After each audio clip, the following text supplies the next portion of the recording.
some unexpected news came just recently. I can't remember the exact day because I was drowning myself in tears.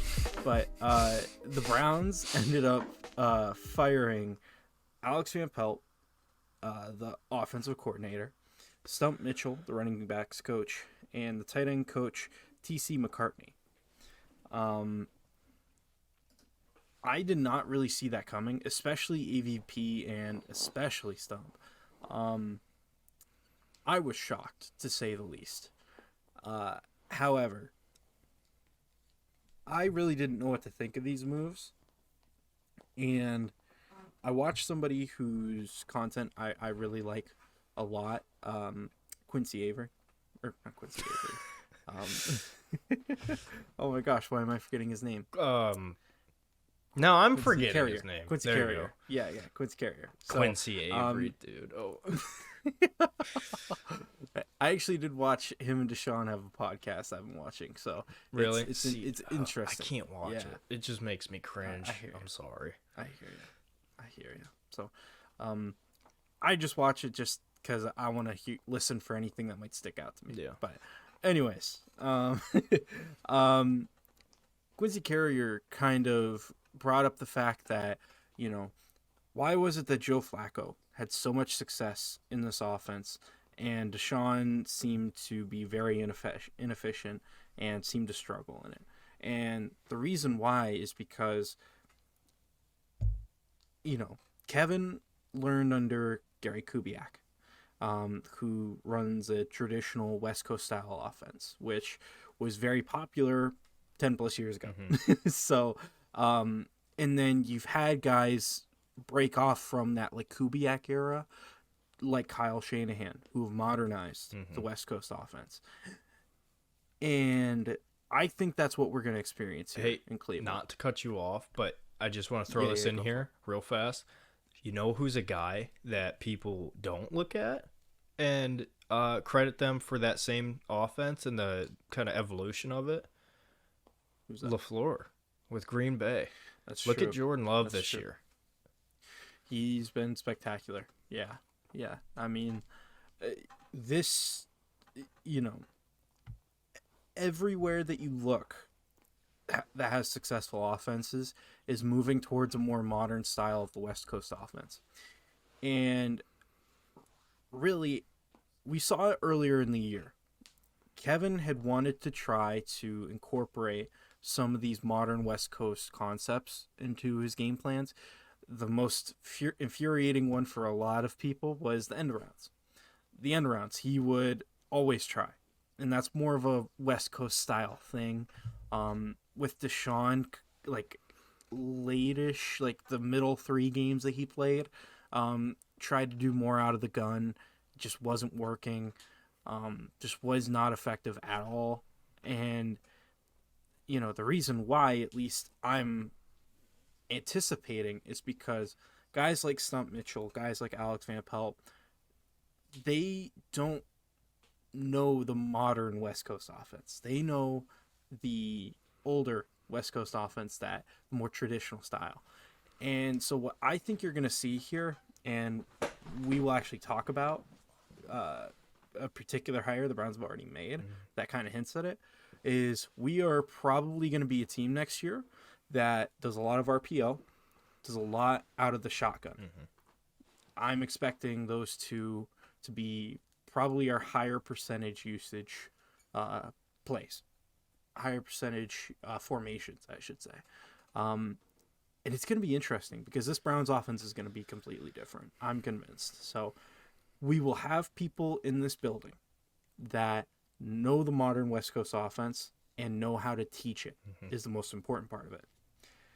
So, Derek, your thoughts on losing AVP, Stump, and T.C. McCartney? Yeah, so T.C. McCartney, there's nothing I really have to say about it, other than the fact that, like, outside of Njoku, did anybody really impress you in that tight end room? Other than Harrison Bryant, the last game of the year, which, again, was all for nothing. Anyway. Sorry, Harrison Bryant. But anyway, I don't really care about that. Man caught a stray. Yeah, I know. But I like who we brought in. I like Reese a lot. I think, and the report is that he's gonna have some influence in the pass game. So I like that a lot. I think that is a good hire. Um, Now what becomes interesting is like the AVP thing. Like that situation is fascinating to me.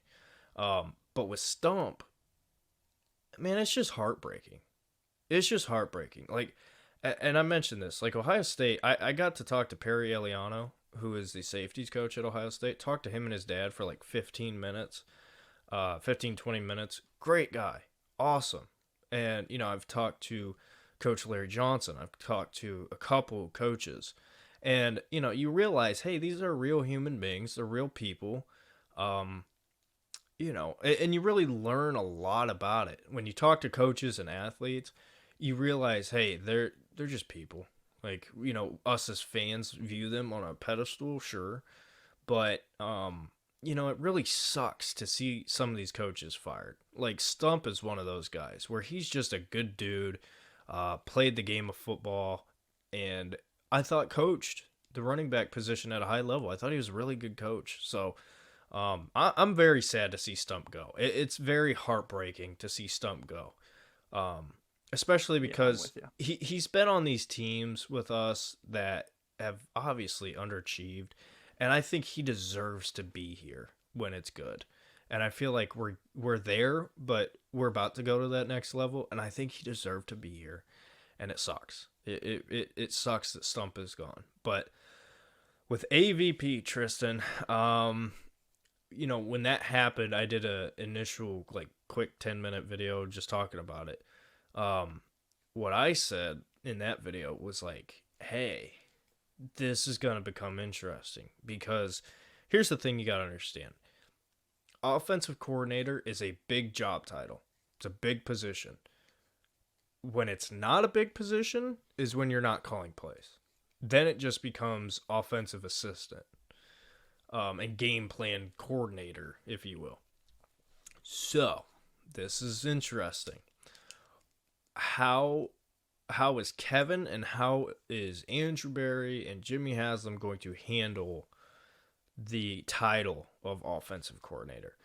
Because I completely agree with you. And it's funny, if you watch that video, you'll hear the same things you just said about need to hire somebody who is very experienced in gun. That's what Deshaun Watson does best. That's what he's most comfortable in. And that's what he did when he was in Houston.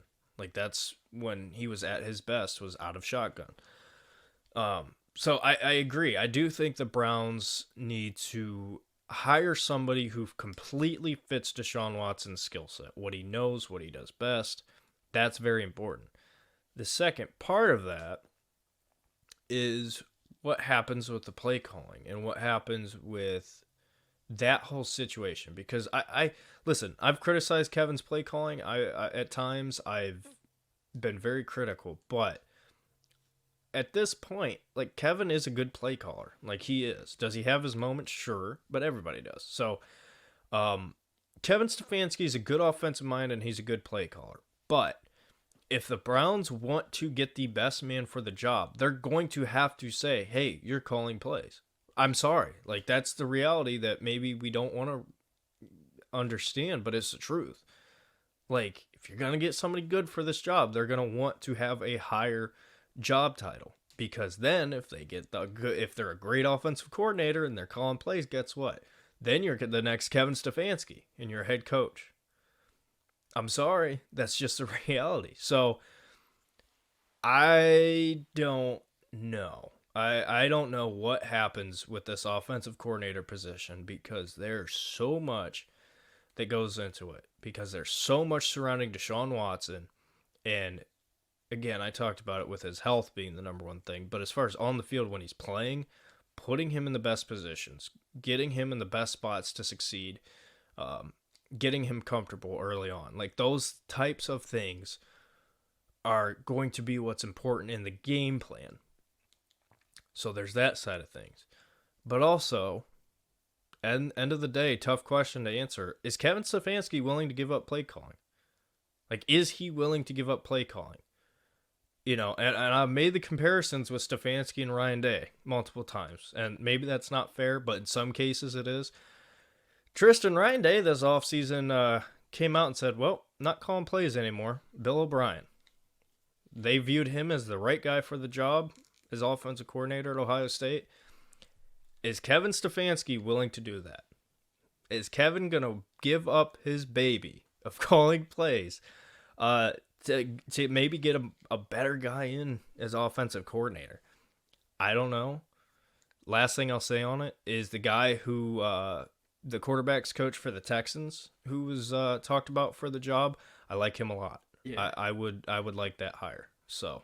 Yeah, I can't remember the guy's name. I think his last name's Johnson, is it? Yeah. I could probably find it in a sec here. But yeah, no, I hear you, man. The thing with so I'll start from the beginning here. I kind of already gave my thoughts on how shocking it was to lose AVP, Stump, TC McCartney, TC, like you said, we didn't really have too much of a connection to him, so it's not that if we're being honest, I didn't really even know this guy was our tight ends coach. No, exactly. I'll be brutally honest, man. Poor guy. But Stump, losing him, that one is, for me, if you're talking about of the fires that we made, the one that could be the riskiest is Stump. Mm-hmm. That could be the one with the most risk attached to it, with losing Stump, because that there was a good connection with him and Chubb, and that as a guy to have around the facility, he was well liked, and he was good at what he did. So, I know that for that running back spot, we've been linked to Deuce Staley, who is it Staley or Stanley? I can't remember his last name, but I think Staley. His first name's Deuce. His first name's Deuce, which is a cool first name, so I want him on this coaching staff. No, I'm kidding. But again, that's another guy who I expect him to. So let me say my expectations for what I think is going to end up happening. I think we're going to hire a running backs coach that has worked in systems that like running game wise, I should say, that's been of the modern West Coast offense. And I think that running backs coach is going to have a lot of collaboration with Kevin in the structure of our run game, because that's something Kevin has prided himself on, is his tenure in Cleveland. His running game has always consistently been top 15 minimum. As he should. And yeah, absolutely. And so I think it's going to be a more collaborative effort in the run game. In the passing game, I expect it to be a collaborative effort as well. However, I do think Kevin will end up letting go of play calling. Really? I do. Wow. I do. I think that this is Kevin putting his hands up and admitting, you know what, I've got to improve. Because if this quarterback is going to succeed here, and if we're going to be one of these modern offenses, I need to be able to expand and become better. Because remember, like we were saying, Kevin grew up in this Gary Kubiak system in Minnesota. And it's not like Kevin bounced around the league and worked with a bunch of other guys. He was in Minnesota for like 10 plus years or something like that. Like he was strictly in that system. And so when we look at the experience of him with other styles of offense, there's not a lot there, if we're being blunt. Mm-hmm. And for me, this was very courageous of Stefanski, because he could have very well just said, you know what? Joe Flacco ran the system I wanted to, and he ran it well outside of the turnovers. Deshaun can do it, right? He very well could have said that. But instead, he decided to let go of two especially key members of his staff and, made the commitment to expanding and becoming a more modern offense. And I think we'll see that with the hires, and I think we've seen that with Tommy Rees. Tommy Rees, the former Bama OC. He was the OC last year. If we look back at his offenses, a lot of it out of the gun. A lot of it's out of the gun. And the reason why I like him specifically for a tight ends coach is because a lot of his success and a lot of his offenses ran through the tight end. And that's going to be a guy who does have collaboration in the pass game as well. And like you said, I'm expecting that. And I think that's a good thing to have a guy like that who knows what works with tight ends specifically in the pass game to potentially get the most out of David Njoku on a consistent basis. It's going to be exciting to see. I'm excited about that hire. Now, as far as AVP, if we're being blunt, AVP was, like you said, an offensive assistant. And if we're going to kind of make it a little bit more generalized, he was an elevated quarterbacks coach. That's really what it was. At best. Like, nobody Yeah, knows what I mean, AVP did. It's such a mystery. no, but he was like deemed a quarterback whisperer when he came in. You know, Aaron Rodgers loves him, you know, like that was his claim to fame, really. And he came in the Baker era. So that was his job at the time was, hey, we're going to bring you in to see what you can do, you know, not to bring that up, but yeah, no, but like, you know, and for me, I think it was the right move to let him walk. I wish him the best. I hope he finds a great job. Same with Stump and TC. You know, but I think that for where this offense is trying to go, I think they were necessary moves to be made. You know, it'll be interesting next year. It absolutely will.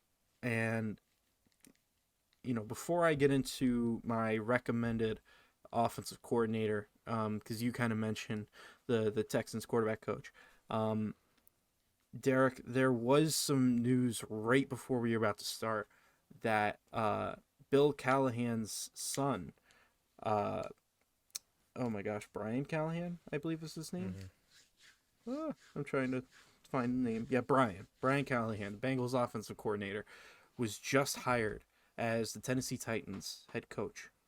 With that being said, it is possible that he could find a way to bring Bill with him to Tennessee, which would be terrible. It would be terrible. Bill Callahan has been the backbone of this offensive line. And just the value, the importance that he carries to this team. That would be a painful loss if it were to happen. So, Derek, on a scale from 1 to 10, how scared are you that Bill Callahan could leave, and what do you think the odds are of him leaving? well, you know, with the Callahan situation,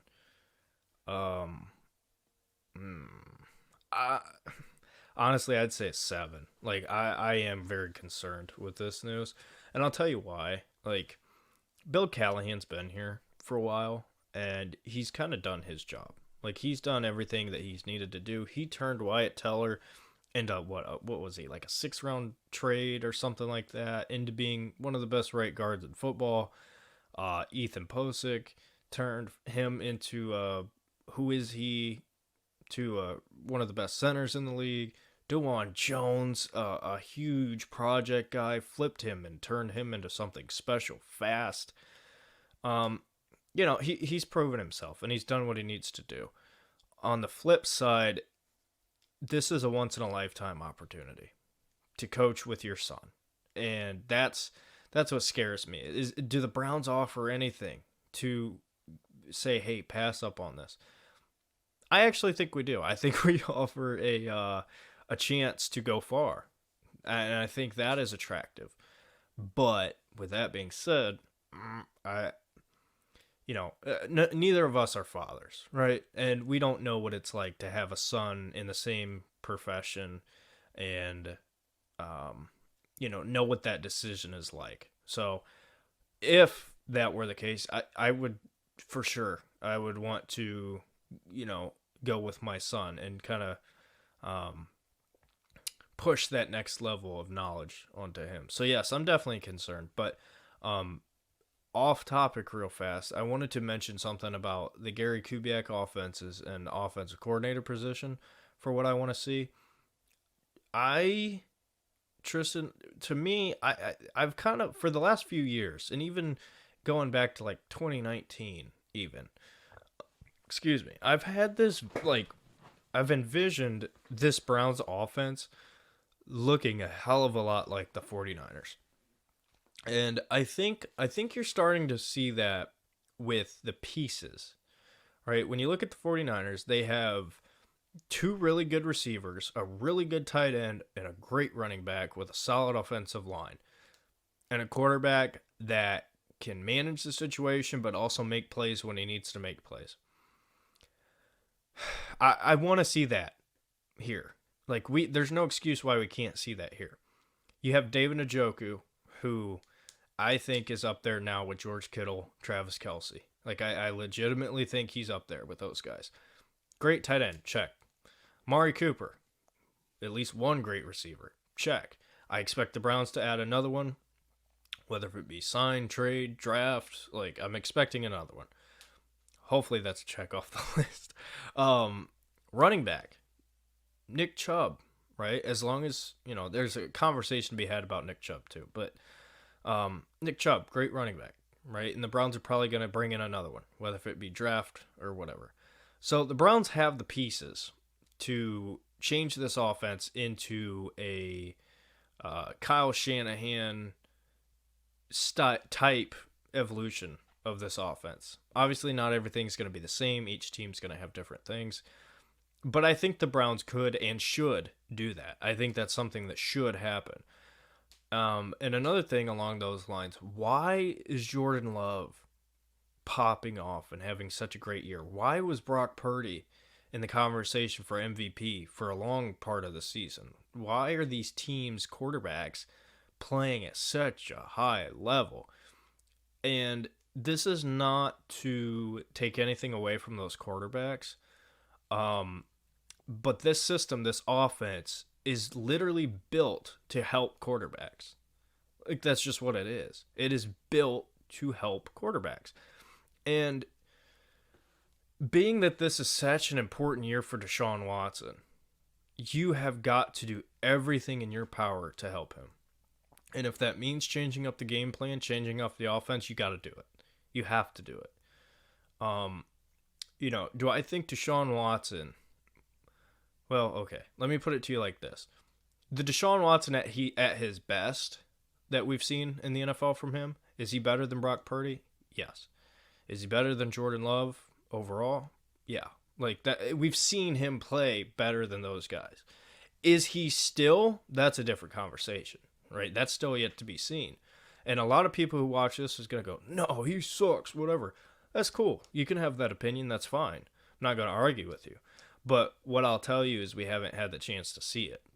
And I think if you put Deshaun Watson in the 49ers offense or in the Packers offense, where it kind of helps you out, not that Deshaun needs it, because, he's played Superman before, but he doesn't have to. And that's what we talked about on the last podcast. So if you put him in this situation, help him out, bring in another receiver, and then just put all your assets into getting the most out of him, this can work, and this can be really good.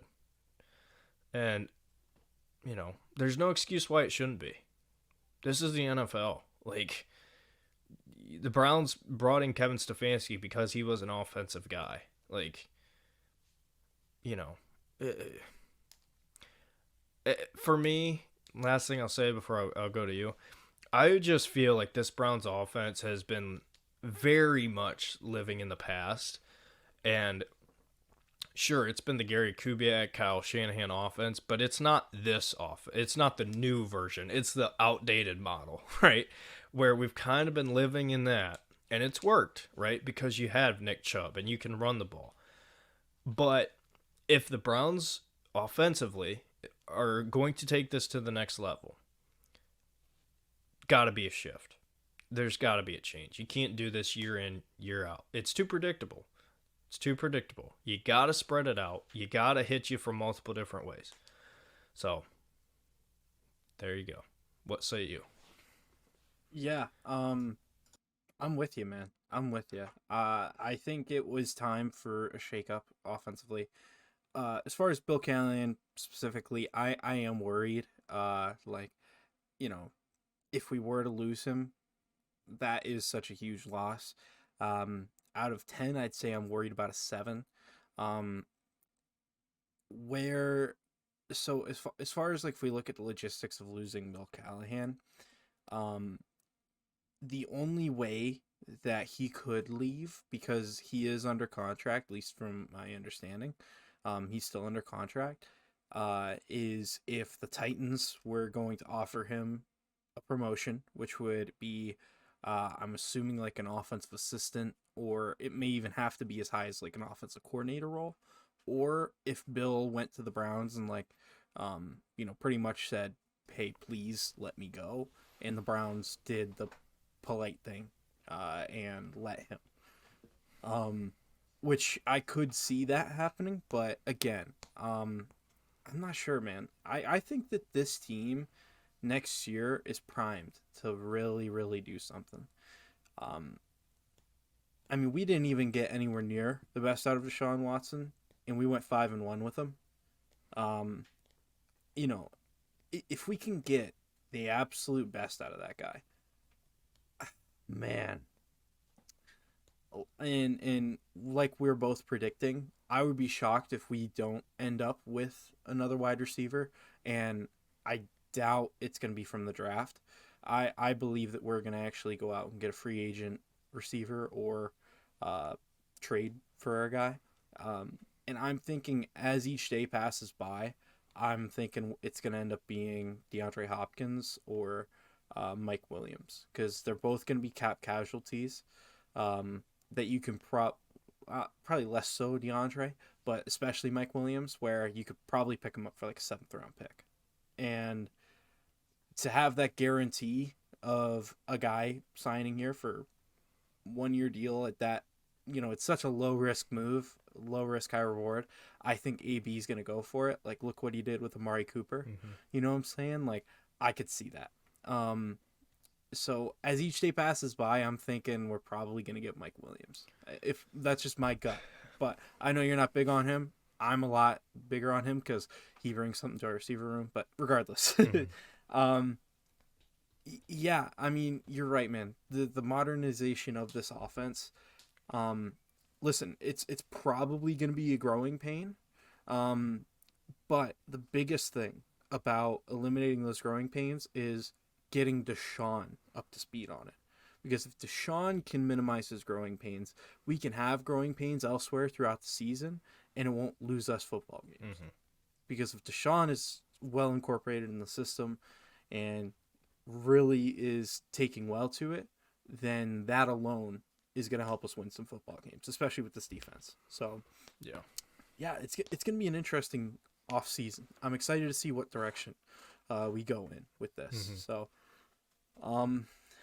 yeah, and then as far as potentially new offensive coordinator, you know, like you had said, you had mentioned the quarterbacks coach from the Texans. You know, I think that there is a perfect hire for the Browns, that it's not solidified that he's available, but I'd say it's likely he will be. He was a guy who has worked with Kevin, who's worked with some of the best offensive minds in the league, and this past year helped a quarterback overperform what they really were. And that OC is Eric Bieniemy. Eric Bieniemy worked as a running backs coach with Kevin Stefanski in Minnesota. In, I think it was like 2017, like 2017 through 2019, I think. He then went on and he became the offensive coordinator for the Kansas City Chiefs, won Super Bowls with Andy Reid, right? And then, he wasn't getting legit chances as a head coach, so he goes to Washington, becomes their OC, and gets Sam Howell to pass for 4,000 yards. Which, by the way, once when teams figured him out, Mm-hmm. he was a bit of a nightmare. So, and when Jacoby Brissett stepped in, Jacoby looked really good. So, for me, that's a guy who has experience play calling, has worked with some of the best offensive minds in the game, has worked with the modern West Coast style, and has a connection with Kevin. I think that Well, oh, and here's another wrinkle. When Deshaun was still in Houston and Bill O'Brien was fired, Deshaun came out to the media and publicly said that he wanted Eric Bieniemy as the head coach. Hmm. He came out and he requested him. So for me, the stars align that as long as if Washington lets him go as well, because I'm assuming who they bring in for their head coach is probably going to be an offensive mind that probably won't want Eric Bieniemy in there, will want his own guy. Who knows? But if that ends up happening, he's my perfect guy to come in. You want to talk about a guy who can come in and be very, very effective as a play caller and help in the passing game, who can work to get the best out of Deshaun. I think that could be Eric Bieniemy. And if that were to happen, I would be very, very positive about next season. Very positive. Very excited about it. So time will tell. We'll see. But what are your thoughts on if Eric Bieniemy were available, or if a different candidate for the offensive coordinator? Like who's your ideal? I know you mentioned the Texans quarterback coach. I'll look up his name while you're talking about it because I forgot his name. But who are some other candidates that you really like?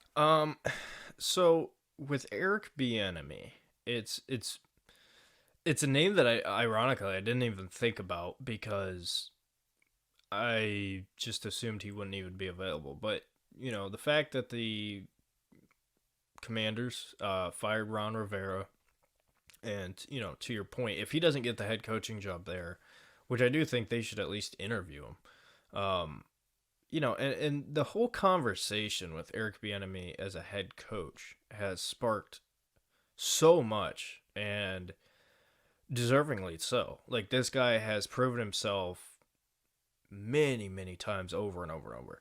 And for whatever reason, he has not been given a chance. Like, it really doesn't make sense to me. But I do understand, at least with the Chiefs, there was the argument to be made of like, hey, Patrick Mahomes, best quarterback in the NFL, does not need play calling to be good. Like, Patrick Mahomes is just that dude, and he can make plays himself. Not that play calling didn't matter, anything along those lines, but I'm saying, Mahomes is going to make plays. That's just what he does. So, to that conversation, it's like, okay, how much of it is Eric Bieniemy? And also, he wasn't calling plays. Andy Reid calls plays. So there's that. And he goes to Washington, and as you mentioned, makes something out of really nothing with Sam Howell. Like, I know we haven't really seen a whole lot of Sam Howell to fairly evaluate him, but I'm not a fan. I'm not huge on Sam Howell. I think he's got some talent and he can be solid in the NFL, but I'm not like huge on him. And to your point, Eric Bieniemy was huge with helping Sam Howell this year. So if it's a reality, like it's a realistic option, would I want Eric Bieniemy? Yes, I would, and I would want him to have more control. I would want him to kind of have a voice that I feel like he hasn't really had. And I know the Browns would give him that. Like, the Browns would 100% respect who he is, what he's done, and why he deserves a huge say in an offense. Like, he's done an unreal job. And here's the interesting thing with this, right? We're talking about getting the best out of Deshaun Watson. And for those who aren't Browns fans and didn't see every game, we'll see a lot of the lowlights, and yes, it's highlights. But when you look at Deshaun Watson and you look at the good things that came out of this season, he has shown flashes. And I hate saying that. I really hate buying into the flashes argument, but that's the reality. Deshaun Watson has showed at times that he can still be that dude. Again, question becomes consistency, health, all these sorts of things. But it's there. It's not a lot, but it's there. We've seen it. Would Eric Bieniemy be the right guy? I could see it, but I think in order for Eric Bieniemy to be the right guy, I think you have to add another weapon. Like, I just think that is such a huge, huge thing this offseason. Because you look at what Eric Bieniemy's had, right? Let's even go Washington. Scary Terry, Jahan Dotson. Shoot, who else did they have? They had somebody else there. I can't remember. But It's not Curtis Samuel, is it? Curtis Samuel was there. He wasn't there this past year. Yeah, But no, he was. they had a third. Why can't I remember his name either? Whatever. But this is gonna bother me because one of the receivers that is there, I wanted the Browns to draft, and I was pissed that we didn't get him. I'm not sure if it was him or not. I know he's made some plays, but anyway. So I think the Eric Bieniemy offense, you at least need two really good weapons, and the Browns do. You know, David Njoku and Mark Cooper, but a lot of what Eric Bieniemy has done has been the movement, and it's been, creating space for quarterbacks to find the open window, right? You look at KC. How many times did they use Tyreek Hill over the middle and just kind of drag him across and use that speed, and that opens things up for Kelsey, and that opens things up. Like, the formula to an offense is fascinating because you can do so many different things with so many different guys.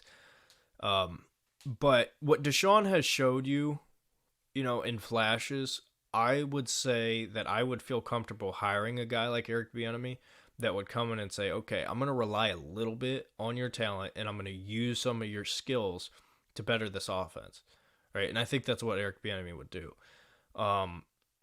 Now, when it comes to names, I don't really have a whole lot of names for you, I'll be honest, because I don't know. Yeah. I don't. So, sorry. No, I was going to say, with the reason why I don't have names is because I don't know if, with the whole play calling conversation of this, I don't know who would even consider. So, like with the Texans, real fast, with the Texans quarterback coach, the reason why I like him is because CJ Stroud, obviously CJ Stroud is great, but CJ has been very open that he's not even asked to do as much as he did at Ohio State as he is right now in the NFL. They're simplifying it for him, and they're making it easy for him. In the Texans receiving core, it's okay. Like, it's nothing special. Like, Nico Collins is great, yes.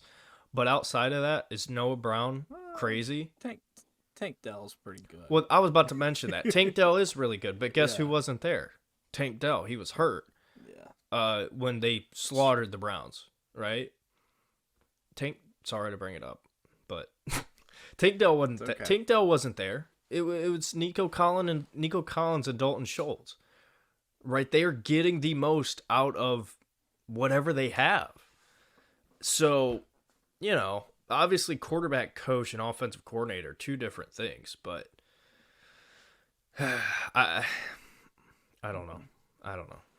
Yeah. So for the Commanders receivers, so there's Jahan Dotson, Curtis Samuel, Terry McLaurin, Jameson Crowder, Byron Pringle, Diami Brown. That's who I was thinking of.